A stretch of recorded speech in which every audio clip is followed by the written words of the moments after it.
오늘 말씀 통해서 여러분들이 이 시대 여러분들이 어떤 영적 본질에 집중해야 될지를 얻는 교훈의 자리가 되기를 원합니다. 요한계시록 6장은 우리 모두가 피할 수 없는 그날, 곧 하나님의 심판의 날에 대해 이야기를 합니다. 여러분, 전쟁과 기근, 그리고 질병, 그리고 사람들의 죽음. 이상하게 무언가 세상은 더 발전되고 있는 것 같지만 사람들이 죽는 것은, 이 재난통에 사망이 일어나는 것은 더 큰 모습을 우리는 봅니다. 이 모든 것은 단순한 재난이 아니라 하나님은 이 모든 모습들을 통해서 우리에게 영적으로 깨어 있으라고 경고하고 계십니다. 오늘 요한계시록 6장 본문은 단지 종말의 사건을 예고하는 것이 아니라 지금 우리의 삶을 흔드는 질문 하나를 우리 중심에게 격동적으로 영적으로 주님께서 권면하고 계시는 것입니다. 그날에, 그 심판의 날에 누가 그 진노의 보좌 앞에 설 수 있겠는가 하는 것입니다. 여러분, 그날은 오고 그날 앞에 서야 할 사람은 바로 저와 여러분입니다. 계시록 6장은 점점 강해지는 재앙과 경고로 끝을 향해 갑니다. 그리고 마지막 17절에 이렇게 이야기하죠. 한번 읽어보겠습니다. 그들의 진노의 큰 날이 이르렀으니 누가 능히 서리요 하더라. 누가 능히 서리요. 이 질문은 단순히 요한계시록 6장의 마무리가 아닙니다. 계시록 전체를 관통하는 질문이며 우리를 향한, 오늘 이 시대를 향한 하나님께서 강하게 여러분들을 부르고 계시는 것입니다. 우리 모두는 오늘 6장 17절에 말한 그날을 향해 가고 있습니다. 그날을 피할 수는 없습니다. 다만 그날에 설 수 있는 사람과 그러지 못한 사람이 구분될 뿐입니다. 그리고 그 결정은 지금 우리의 삶 속에서 이루어지고 있어야 합니다. 그날에 오기 전에 우리는 반드시 점검해야 합니다. 그날 우리는 무엇을 붙들고 있어야 할 것인가? 그리고 지금 내가 그날을 대비하며 그날에 붙들고 있어야 할 것을 강하게 붙들고 있는지를 보라는 것입니다. 그렇다면 여러분, 이 혼란스러운 시대 속에서도 내가 어떤 방향으로 나아가야 될지에 대한 영적 결단과 교훈들이 강하게 설 것입니다. 먼저 첫 번째는 그날의 설자는 징조를 분별하고 깨어있는 사람을 말합니다. 요한계시록 6장 첫째부터 넷째 인까지 어린 양 예수는 그 봉인되어 있던 두루마리 책의 인을 하나씩 떼어 나갑니다. 첫째부터 넷째 인까지는 흰말, 붉은말, 검은말, 그리고 청황색말 이렇게 등장합니다. 네 인이 열릴 때마다 뭔가 좋은 역사가 펼쳐지는 것이 아니라 고통이 펼쳐지는데, 이는 단순한 방법이 아니라 심판이 점진적으로 매우 강해지는 모습을 보이고 있습니다. 첫째 인을 때는 그 상황을 한번 보겠습니다. 우리 1절과 2절을 읽어보겠습니다. 내가 보매 어린 양이 7인 중에 하나를 떼시는데 그때 내가 들으니 내 생물 중에 하나가 우레소리와 같이 말하되 오라 하기로, 이에 내가 보니 흰말이 있는데 그 탄자가 활을 가졌고 면류관을 받고 나아가서 이기고 또 이기려고 하더라. 흰말을 탄 자가 활을 가지고 면류관을 받았고 이기고 또 이기려고 나아갑니다. 이는 문자 그대로 보면 복음의 승리로, 의의 승리로 면류관을 받고 나아가는 것처럼 보이기도 하지만 전체적인 6장의 내용을 보면 세상의 정복과 거짓된 평화의 상징으로 그렇게 해석하는 것이 더 설득력이 있어 보입니다. 왜냐하면 둘째인부터 이어지는 내용과 전쟁의 혼란이 지금부터 점점 가중되는 모습을 보입니다. 그들은 평안하다, 안전하다 할 때도 멸망이 갑자기 이른다고 데살로니가전서에서 그렇게 이야기를 하죠. 지금 흰말을 탄 자들은 뭔가 승리하고 이것이 승리다, 이길 수 있다, 이렇게 나아가자 하고 그렇게 하지만 실상은 그렇지 않다라는 것입니다. 둘째 인을 떼어보니 어떻습니까? 3, 4절입니다. 둘째 인을 떼실 때 내가 들으니 둘째 생물이 말하되 오라 하니 이에 다른 붉은 말이 나오더라. 그 탄자가 허락을 받아 땅에서 화평을 제하여 버리며 서로 죽이게 하고 또 큰 칼을 받았더라. 붉은 말이 나오고 땅에서 화평이 제거되죠. 그리고 서로가 서로를 죽이게 싸우게 됩니다. 평화가 붕괴되고 증오와 갈등이 아주 확산되며 결국에는 사람을 죽이게 되는 살인이 확산되는 것입니다. 이 시대가 얼마나 쉽게 폭력으로 기울어져 있는지의 모습을 보면 우리가 이 인 떼는 것이 그냥 막연히 성경책에만 나온 이야기가 아니라는 것을 알게 합니다. 셋째 인입니다. 우리 5절과 6절을 읽겠습니다. 셋째 인을 떼실 때 내가 들으니 셋째 생물이 말하되 오라 하기로 내가 보니 검은 말이 나오는데 그 탄자가 손에 저울을 가졌더라. 내가 내 생물사로부터 나는 듯한 음성을 들으니 이르되 한 데나리온의 밀 한 대요 한 데나리온의 보리석 대로다. 또 감람류와 포도주는 해치지 말라 하더라. 검은 말은 무엇을 들고 등장합니까? 저울을 들고 등장합니다. 저울은 정확히 그 계량을 할 수 있는 것이기도 하지만 그것 때문에 우리는 이것의 많고 적음을 정확히 비교하게 됩니다. 하루치 품삯인 원 데나리온을 가지고 여러분 밀 한 대를 살 수 있다고 한다면 여러분 그것이 어떤 상황이겠습니까? 일하는 자들에게는 매우 고통스러운 상황인 것이죠. 물가가 너무 오르고 내가 일을 열심히 했는데 여러분 하루 일당으로 보통 우리나라 중위소득으로 봤을 때를 생각해 보면 8만 원에서 한 12만 원 정도를 받는 한 10만 원 정도만 받는다고 해도 분명히 쌀 한두 가마니는 너끈히 살 수 있는 하루 일당이 되는 것이죠. 그런데도 지금 물가가 높다고 엄청나게 난리를 치고 있는 이 마당에 하루 일당을 해서 대짝으로 밀가루 한 대를 사가지고 올 수 있는 상황이라면 상당히 심각한 것이죠. 극심한 인플레이션이 일어나는 나라들을 보면 그렇습니다. 기근이 현실화되고 동시에 감람류와 포도주는 해치지 말라고 합니다. 그러니까 감람류하고 포도주는 최고급층에 있는 최상류층에 있는 사람들이 쓰는 것인데 그것은 또 건드리지 말라고 여전히 보호받는, 그래서 저울을 통해서 봤을 때 매우 불공평한 구조를 만들어버리는 그런 검은 말이 등장한다는 것입니다. 넷째 인입니다. 우리 7절 8절을 읽겠습니다.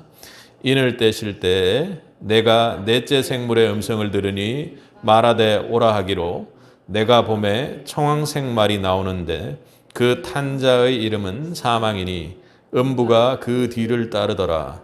그들이 땅 4분의 1 권세를 얻어 검과 흉년과 사망과 땅의 짐승들로서 죽이더라. 이들은 칼과 기근, 전염병, 들짐승으로 사람을 죽이죠. 이 네 인을 뗐을 때 나오는 말들을 보면 에스겔 14장 21절에 나오는 하나님의 네 가지 심판 수단이 그대로 반복적으로 실제로 요한계시록의 환상 속에서 이렇게 나타나고 있다는 것을 말합니다.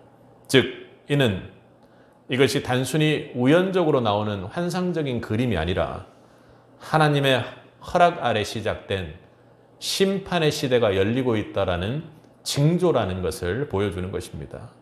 여러분, 심판은 결코 그냥 임하는 것이 아니라 하나님이 항상 먼저 징조를 주십니다. 그것은 하나님의 백성들이 하나님 앞에 드린 기도 때문에 그렇게 하나님께서 참고 인내하시고 기도의 기회를 주는 것이죠. 흰말에서 시작된 정복과 거짓된 평화, 그리고 붉은 말의 전쟁, 검은 말의 경제적인 기근과 빈부의 격차로 갈등이 일어나게 만드는 것들, 그리고 청황색 말, 청황색 말은 아주 창백한 색을 이야기하는 것입니다. 그 청황색 말의 죽음과 재앙은 모두 하나님께서 허용하신 경고입니다. 계시록은 지금 6장에서 그 경고를 보라고 오늘 이 시대에 우리에게 말하고 있는 것입니다. 하나님은 심판하시기 전에 말씀하십니다. 징조를 보내십니다. 그러므로 우리는 이 시대에 먼저 깨어 이 시대에 나타나는 하나님의 징조를 영적으로 볼 수 있어야 하는 것입니다. 노아의 시대에도 하나님은 곧장 심판하시지는 않으셨습니다. 노아를 통해 무려 120년간이나 경고하셨습니다.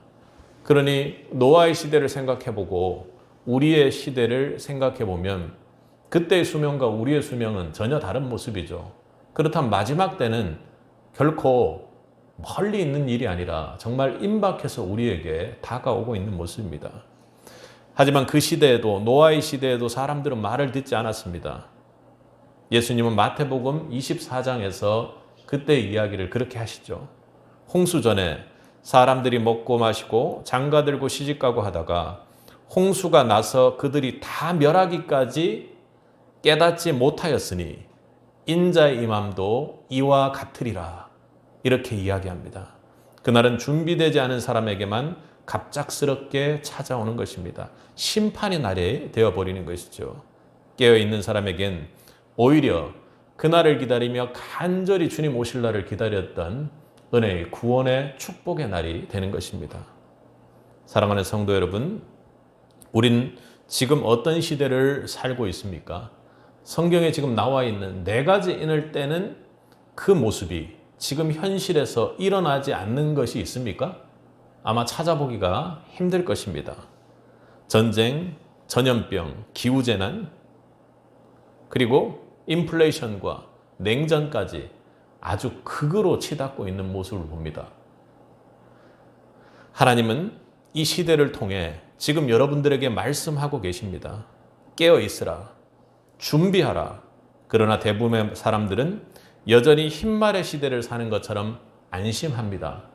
우리 교회를 향해서 경고할 때 복음은 사라지고 은혜 해서 괜찮다 했던 것만 그렇게 이야기하죠. 근데 복음을 외쳤던 우리의 강대상도 마찬가지입니다. 은혜로만, 우리가 하나님 은혜로만 살아가는 것이 분명하지만 그 은혜가 그날에도 괜찮다라는 은혜는 아니라는 것입니다. 붉은 말이 지나갈 때 우리는 분노하고 있는, 갈등하고 있는 이 시대를 보지 않습니까?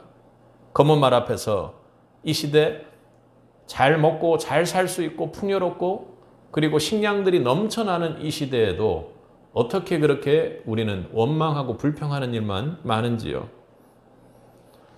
청황색의 창백한 말이 지나가야, 그때서야, 죽어야 모든 것이 끝날 것 같은 상황이 되어야만 우리는 겨우 두려워하기 시작한다는 것입니다. 그때도 깨닫지 못하죠. 하나님 백성은 그 징조를 읽고 반응하는 사람입니다. 지금 이 시간은 단지 위기의 시간이 아니라 우리에게 그런 징조를 주고 있기에 하나님께서 우리에게 허락하신 은혜의 시간인 것입니다. 경고가 있다는 것은 아직도 우리에게 기회가 있다는 것이죠. 그날의 설자는 지금 일어나는 오늘의 징조를 보고 깨어 있는 사람입니다. 아, 하나님께서, 주님께서 오실 이 심판의 날, 마지막 때가 지금 곧 임박했구나 하는 것을 깨닫는 자, 오늘이 종말이구나 하고 종말론적으로 은혜 받는 자가 되기를 축복합니다. 하나님은 이미 말씀하고 계시죠. 성도는 무감각하게 사는 자가 아닐 것입니다. 눈을 뜨십시오. 마음을 열고 영혼을 열고 전심으로 하나님께서 이 시대를 통해 경고하고 있는 것을 보십시오. 깨닫지 못하기에 하나님께서 한 영혼을 누구보다도 사랑하신 그분께서, 그리고 이 천지를 만들고 너무나도 보기에 좋아하셨던 그분께서 이 천지를 격동하고 그리고 그들을 싸우는 그 모습들을 스스로 보게끔 하고 마지막 때의 경고를 보내고 계십니다. 심판의 날은 오지만 그날에 깨어 준비하는 자는 그것이 바로 구원의 복된 날이 되는 줄 믿습니다. 임박함을 깨닫고 주님께 엎드리는 새빛이 되기를 축복합니다.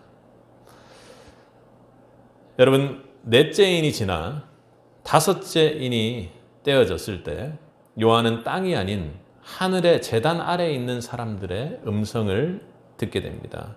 그들은 이렇게 부르짖죠. 주여 거룩하고 참되신 대주여. 10절을 함께 읽어보겠습니다. 큰 소리로 불러 이르되 거룩하고 참되신 대주여, 땅에 거하는 자들을 심판하여 우리 피를 갚아주지 아니하시기를 어느 때까지 하시려나이까 하니. 이들은 어떤 사람입니까? 믿음을 지키다가 순교하거나 순교된 자들의 모습입니다. 이 땅에서는 억울하게 죽었지만 하늘에서는 하나님 앞에 살아있는 자들인 것이죠. 그들은 지금 어떻게 이야기를 합니까? 땅에 거하는 자들을 심판하여 우리 피를 갚아주지 아니하시기를 어느 때까지 하시려나이까.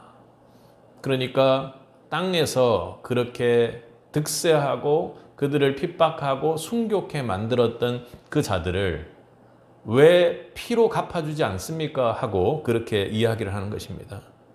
그러나 그들은 대신 안갚음해달라고 복수해달라고 그렇게 요청하는 것이 아니죠. 하나님의 진정한 공의, 하나님을 믿음으로 따랐던 우리의 이 믿음을 지켜달라고, 하나님의 공의가 완전히 이 땅에서 이루어지기를 기다리며 간절히 기도하는 중입니다. 우리 11절을 한번 보겠습니까? 각각 그들에게 흰 두루마기를 주시며 이르시되 아직 잠시 동안 쉬되 그들의 동무종들과 형제들도 자기처럼 죽임을 당하여 그 수가 차기까지 하라 하시더라. 하나님은 그들의 외침을 그냥 지나치지 않으십니다.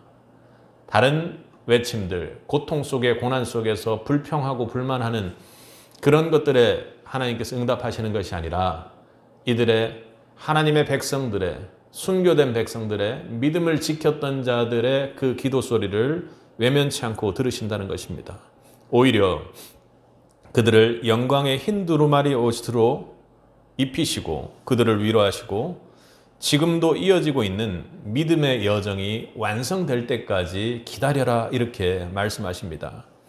여기서 말하는 그 수가 차기까지라는 표현은 단순히 사람들이 순교하는 죽음의 숫자가 채워진다라는 그런 뜻은 아닐 것입니다. 하나님이 정하신 구원의 여정 속에서 끝까지 믿음을 지키는 사람들의 자리를 지금 채워가고 있다는 뜻입니다. 어찌 보면 천국문에 들어오는 사람들의 숫자가 정해져 있다고 생각하는 것 같으니 더욱더 마음은 안타까운 마음입니다. 이 세상 어디에선가 지금도 복음 때문에 고난받고 있는 사람들이 있고 그 믿음을 통해 하나님께서는 이 땅에서 심판의 날에도 심판이 임박해 있는 이 시점에도 역사하고 계신다라는 것을 여러분 믿을 수 있길 바랍니다. 믿음은 우리 눈에 보이지 않아도 결과가 없어도 그럼에도 불구하고 우리 눈에는 보이지 아니할지라도 하나님의 일하심을 믿고 하나님 그분 한 분만을 붙드는 것입니다. 믿음은 보이지 않는 곳에서도 하나님 한 분만을 붙드는 것입니다. 순교자들은 이 땅에서 하나님이 보이지 않는 것 같은 억울함으로 참수당했습니다. 그러나 여전히 그들은 하나님을 거룩하고 참되신 대주여 하고 그렇게 고백합니다. 믿음은 고난을 피하는 것이 아니라 고난 중에도 하나님을 결코 놓지 않는 것입니다. 하나님은 그 믿음을 잊지 않으시죠. 하늘에서는 모든 고난과 눈물이 기록되고 기억되어집니다. 지금은 지연되어지고 무언가 답답하고 어떻게 이럴 수가 있을까 하고 생각하지만 우리는 우리 편에서 하나님을 향해 지금도 여전히 살아 역사하시는 대주제여 하고 그렇게 하나님을 신뢰하며 하나님의 섭리를 기대함으로 나아가야 할 것입니다. 성경에서 요셉은 참으로 놀랍도록 기다린 사람입니다. 마지막 끝까지 말이죠. 요셉은 술 맡은 관원장의 꿈을 해석해 주었습니다. 창세기 40장 말미죠. 그는 당신이 복직되면 나를 기억해 달라고 그렇게 부탁을 했습니다. 그런데 그는 요셉을 잊었습니다. 그런데 창세기 40장이 끝나고 41장이 시작되는 그때 41장 1절에서는 만 2년 후에라는 이야기가 전개가 됩니다. 그러니까 꿈을 해석해주고 복직이 되었음에도 불구하고 전혀 2년간 아무런 변화도 없이 기억하지 않았다라는 것이죠. 41장이 그렇게 만 2년 후에 시작되었지만 그 사이에 요셉에 대한 언급은 하나도 없었습니다. 하나님의 침묵은 길었고 그의 고난은 더욱 가중되었으며 참으로 옥속에서 견디기 힘든 그런 삶을 살고 있었을 것입니다. 인간의 기대는 2년 정도면 끊어지지 않았겠습니까? 그러나 여러분, 요셉의 그 시간은 낭비된 시간이 아니었습니다. 그는 2년 후에 꿈을 해석하기 위해 바로 앞에 왔을 때 전혀 다른 인생의 모습으로 나타났습니다. 그런데 그는 그때 처음 그 자리에 서서 꿈을 해석해 보라고 하는 바로의 요구 앞에 이렇게 이야기를 합니다. 내가 아니라 하나님께서 바로에게 평안한 대답을 하시리이다. 그 2년의 사이를 한번 기억해 보십시오. 정말로 고통스러운 신원하는 순간이었을 것입니다. 하나님, 대체 내가 여기서 이렇게 고통받고 오래 있는데 아무런 반응도 없이 어떻게 이렇게 있을 수가 있습니까? 하고 그렇게 신원하며 있었을지도 모르겠습니다. 그러나 그 2년의 시간 동안 관원장에게 복직하거든 나를 기억해 달라고 했던 요셉이 꿈을 해석해 달라는 그 자리에 하나님의 놀라운 응답을 받고 내가 아니라 하나님께서 그 꿈을 평안하게 대답하리라 하고 그렇게 첫마디를 뗐다라는 것은 참으로 하나님이 우리를 다루고 일해 나가시는 방법이 참으로 놀랍다라는 그런 생각을 합니다. 그의 이 한마디, 하나님께서 바로에게 평안한 대답을 하시리이다 하는 이 한마디는 2년의 침묵 속에서도 요셉이 믿음의 삶을 살았음을, 그 고난 중에서도 믿음을 굳게 지키고 인내했음을 보여주는 결정적인 증거입니다.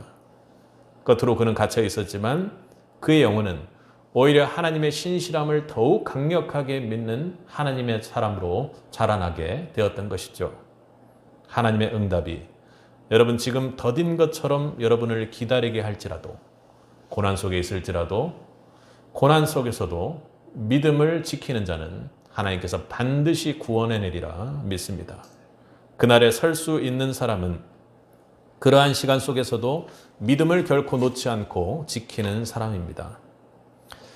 2007년에 터키 말라티아의 한 기독교 출판사에서 3명의 선교사가 성경을 번역해서 출판하고 성경 관련된 문서 선교를 하다가 그러면서 복음을 전하다가 순교를 당했습니다.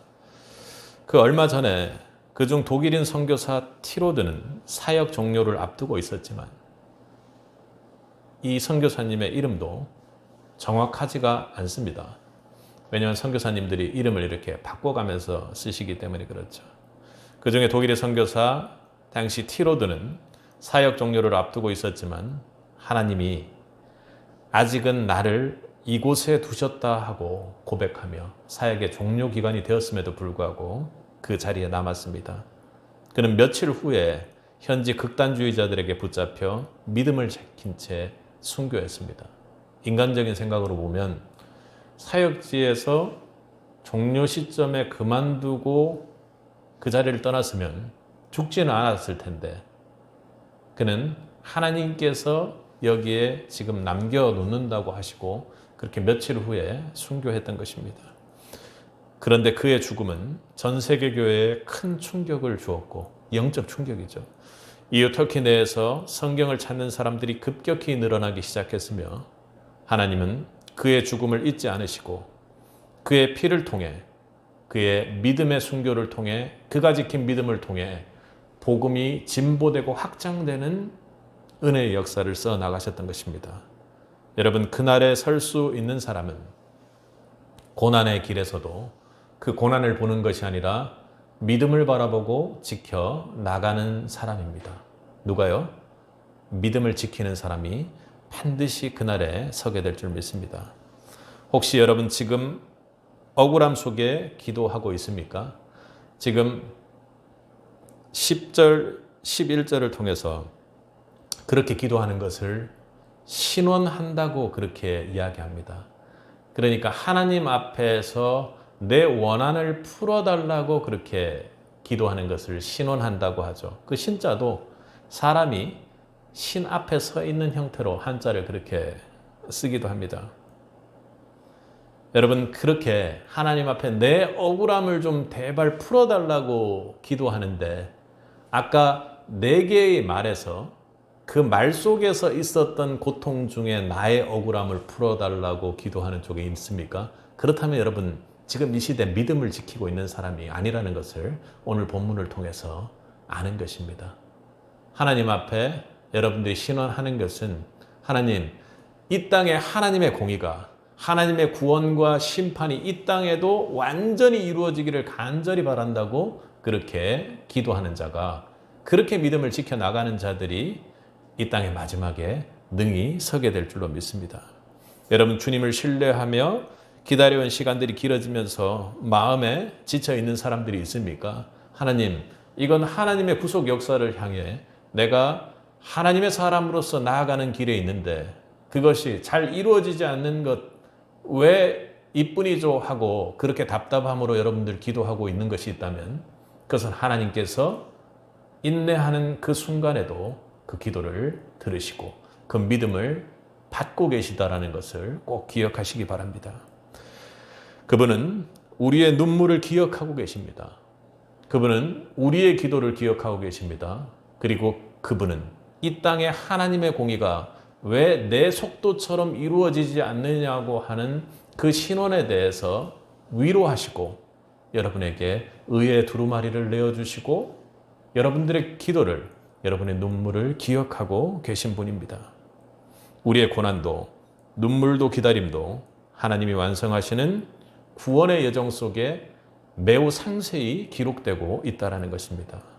그날의 설자는 고난 중에도 하나님께 신원함으로 그 모든 것을 믿고 믿음을 놓지 않는 사람입니다. 세상은 답답하다고 외면할 수 있습니다. 무시당할 수 있습니다. 하나님은 그러나 기억하시죠? 그 성도의 이름을요. 그리고 그 기도를, 그 믿음을 보좌 앞 제단 아래서 듣고 계십니다. 여러분, 그 믿음을 지킬 수 있기를 바랍니다. 여러분, 무엇에 힘써야 할 것입니까? 지금은 흔들리는 시대이지만 그날은 하나님의 그 믿음을 들어 올리실 것입니다. 우리가 집중해야 되는 것이 이 시대 정치적으로 좌와 우가 갈리고 그리고 자유주의와 그리고 공산주의가 아주 냉전하는 이 시대의 갈등 속에 있을 때 우리가 이 편에 설 것이냐 저 편에 설 것이냐가 지금 하나님께서 이 시대에 주고 있는 메시지가 아니라는 것을 여러분 꼭 기억하셔야 합니다. 여러분, 말이 나와서 갈등을 조장하고 일으키고 하고 있는 그 순간에 나머지 하늘나라에서 예배하며 기도하고 있었던 사람들이 어떻게 기도했는지를 꼭 기억하시기 바랍니다. 그래서 하나님 앞에 여러분 엎드려서 예수님 믿는 그 믿음을 하나님 이 땅의 복음이 더욱 진보되게 해달라는 하나님의 뜻을 이루어달라고 간절히 기도하는 자가, 그 믿음을 바라보는 자가 되어야 한다는 것입니다. 그러니 하방에서 하나님께서 징조로 주시는 그 싸움에 여러분들이 가담하는 것이 아니라 하나님 앞에 예수 그리스도를 믿음으로 1대1로 하나님 앞에 독대하는 자가 세빛이 되기를 원하는 것입니다. 여러분, 그런데 5째 인이 지나고 6째 인이 되어졌을 때는 이전과는 차원이 다른 심판의 장면이 일어납니다. 대충 보면 지진이 나고 해가 검어지고 달의 핏빛으로 변하고 하늘은 떠나가고 산과 섬이, 심지어는 산과 섬이 제자리로 옮겨집니다. 이것은 자연재해가 아니라 우주적 규모의 하나님의 심판이 있는 것이죠. 그 앞에서 반응하는 사람들의 모습은 매우 절박합니다. 우리 15절에서 17절까지를 한번 읽어보겠습니다.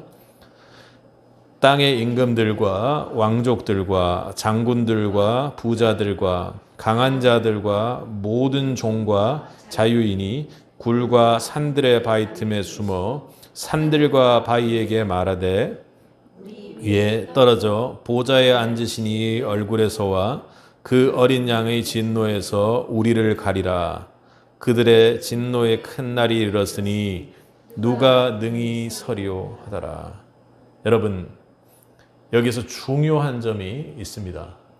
앞서 땐 첫 번째 말과 네 번째 말이 나타난 그 네 번째까지 인에서는 세상이 우리가 이런 징조가 있구나 하고 보면서 야, 이렇게 싸우면 어떡하지 할 수 있는, 관망할 수 있는 시기, 그리고 우리에게 기회가 있었다면 지금 이 시대에는 그날 바로 직전에는 모든 신분 조건주의가 무너진다라는 것입니다. 그리고 참으로 안타까운 것이 보좌에 앉으신 이 얼굴에서와 그 어린 양의 진노에서 우리를 가리라 하고 이렇게 이야기하는 것입니다. 그날에 와도 그 진노가 나에게 와서 임박해서 산들이나 섬들이나 전 우주가 심판받는 그 상태가 되는데 말이죠. 그때에도 이것이 무엇인지를 깨닫지 못하고 믿음 밖에 서 있었던 사람은 그 진노에서 나를 좀 가리라 하는 명령을 하고 있더라는 것입니다. 모든 것이 무너지죠. 왕도 장군도 부자도 종도 다 동일하게 떨고 숨고 있습니다. 하나님 앞에서 아무도 설 수 없다라는 두려움만 남는 날이 그날인 것이죠. 그러니 지금 질문하지 않을 수 없습니다. 누가 그날에 능히 그 앞에 서리요 하는 것입니다. 하나님은 우리 구조상으로 보면 7장의 막간이라고 해서 너무나도 심판이 강하게 이렇게 환상으로 다가오니 얼마나 보는 사람 입장에서도 쉽지 않았겠습니까? 그 대답을 7장에서 분명히 주고 계십니다. 우리 7장 14절만을 한번 읽어보도록 하겠습니다. 내가 말하기를 내 주여 당신이 아니시나이다 하니 그가 나에게 이르되 이는 큰 환난에서 나온 자들인데 어린 양의 피에 그 옷을 씻어 희게 하였느니라. 그러니까 흰 옷을 입은 자들이 막 예배하고 찬송하는 모습을 보고 그랬는데 대체 이게 누구이니까 이렇게 했더니 어디 왔느냐 이렇게 했더니 누구라고요? 큰 환난에서 나온 자들인데 어린 양의 피에 그 옷을 씻어 희게 하였느니라 이렇게 이야기합니다. 그러니 그날의 그 환난을 피하고 능히 그 진노 앞에 서서 나온 자들의 모습을 이야기하고 있는 것입니다. 그날에 설 수 있는 사람은 단 한 종류입니다. 어린 양의 보혈로 옷을 씻은 사람. 아멘. 어린 양의 보혈로 옷을 씻은 자만이 그날에 나오는 자가 되는 줄 믿습니다. 자기 의로는 아무도 설 수 없습니다. 예수 그리스도의 은혜, 십자가의 피로 옷 입은 자만이 심판의 날에 설 수 있는 것이죠. 출애굽의 밤 이스라엘 백성을 지켜준 것은 그들이 얼마나 경건했느냐, 어떻게 살았느냐, 여지껏 어떤 모습으로 있었느냐가 아니라 문설주에 발라진 어린 양의 피였습니다.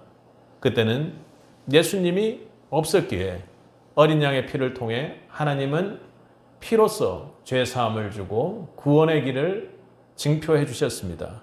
죽음의 사자는 그 피를 보고 그 집을 넘어갔죠. 그날에 살아남은 사람들은 자기 행위가 아니라 피를 의지한 사람들이었습니다. 아멘. 하나님께서는 피를 의지한 자들에게 진노의 심판을 면하게 해주시는 것입니다. 예수님께서도 그렇게 말씀하셨습니다. 대체 어린 양의 피에 의지하고 의존하고 그로 옷 입은 자가 누구냐 했을 때 예수님은 그렇게 말씀하셨습니다. 바리새인과 세리가 성전에 올라가 기도를 합니다. 바리새인은 자신이 율법을 얼마나 잘 지켰는지를 기도 속에서도 자랑하고 다른 사람들이 볼 수 있도록 기도의 모습들을 보여주죠. 경건한 모습으로 사람들을 바라보고 기도합니다.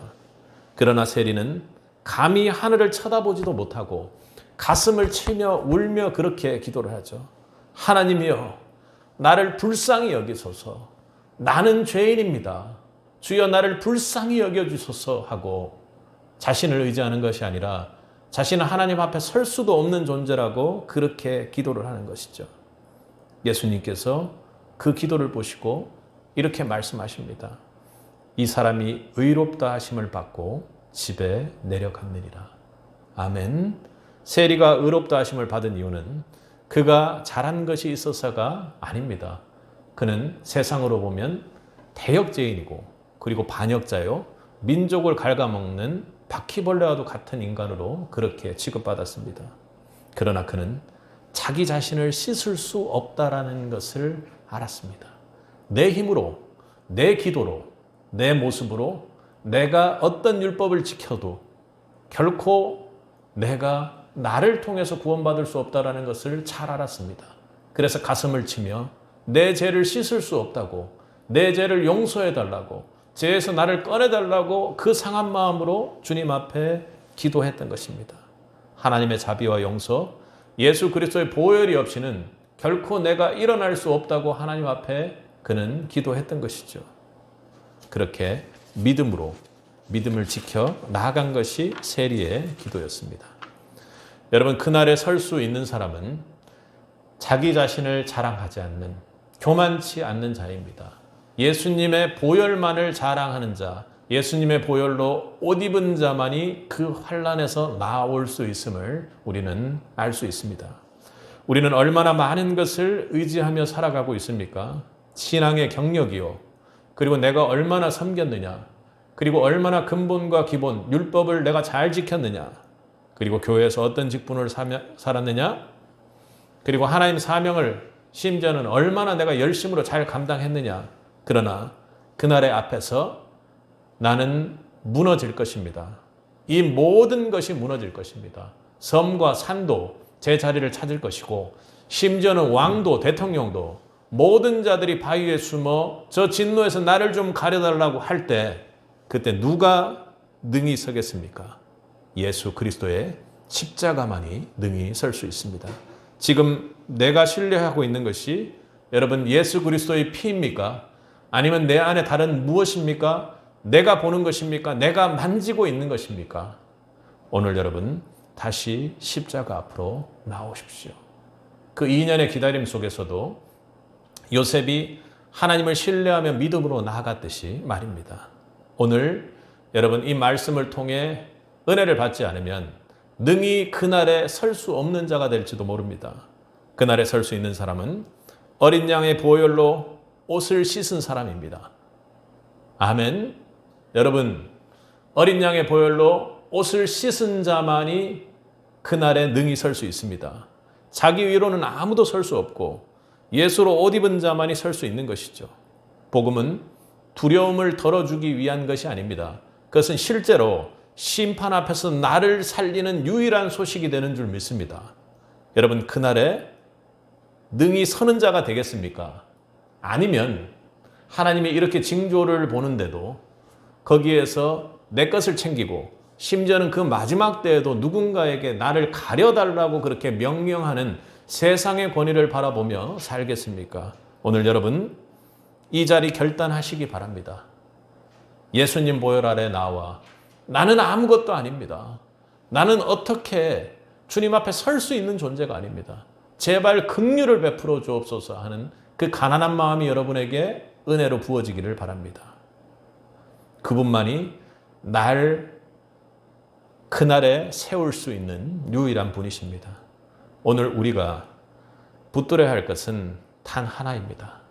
어린 양의 보혈, 그것 하나만을 믿는 믿음을 지키는 것입니다.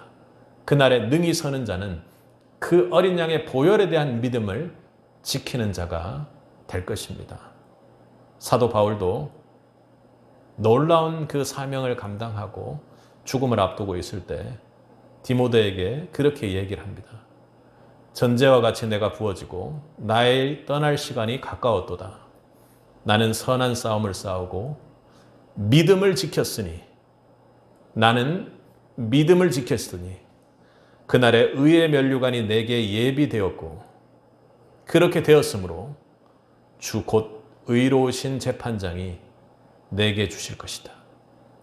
그날에 설 자는 믿음을 지키는 자입니다. 다른 것에 대한 믿음을 지키는 것이 아니라 그리스도의 의, 예수 그리스도의 피, 어린 양의 보혈만을 믿고 끝까지 믿음을 지키는 자라는 것입니다. 사도 바울이 전제와 같이 부어지고 나의 떠날 시기가 가깝고 내가 선한 싸움을 싸웠다라는 것은 믿음 때문에 파생되는 무언가이지 그것 자체가 믿음이 될 수 없다라는 것입니다. 바울이 지켰던 것은, 끝까지 지켰던 것은 그날에 능히 설자 의로우신 재판장 앞에 예수 그리스도의 피로 그 보혈로 옷을 씻고 그 의의 옷을 입은 자만이 의로우신 재판장 앞에서 의의 면류관을 받을 수 있다고 그렇게 마지막 때에 고백하는 것입니다. 사랑하는 성도 여러분, 오늘 우리가 그 보혈을 믿음으로 붙들고 다시 십자가 앞으로 나아간다면 그날에 주님께서 우리를 반드시 세우실 것입니다. 여러분 영적으로 결단할 수 있길 바랍니다. 어린 양의 보혈을 입고 그날을 사모하며 오늘을 살아내시기 바랍니다. 그들의 진노의 큰 날에 누가 능히 서리요? 여러분 누가 능히 서겠습니까? 어린 양의 보혈로 씻김받은 흰옷을 입고 그 진노의 날에 당당히 주님 앞에 설 자로 은혜의 부르심을 받은 세비 성도들이 되기를 주님의 이름으로 간절히 축복합니다. 함께 기도하겠습니다.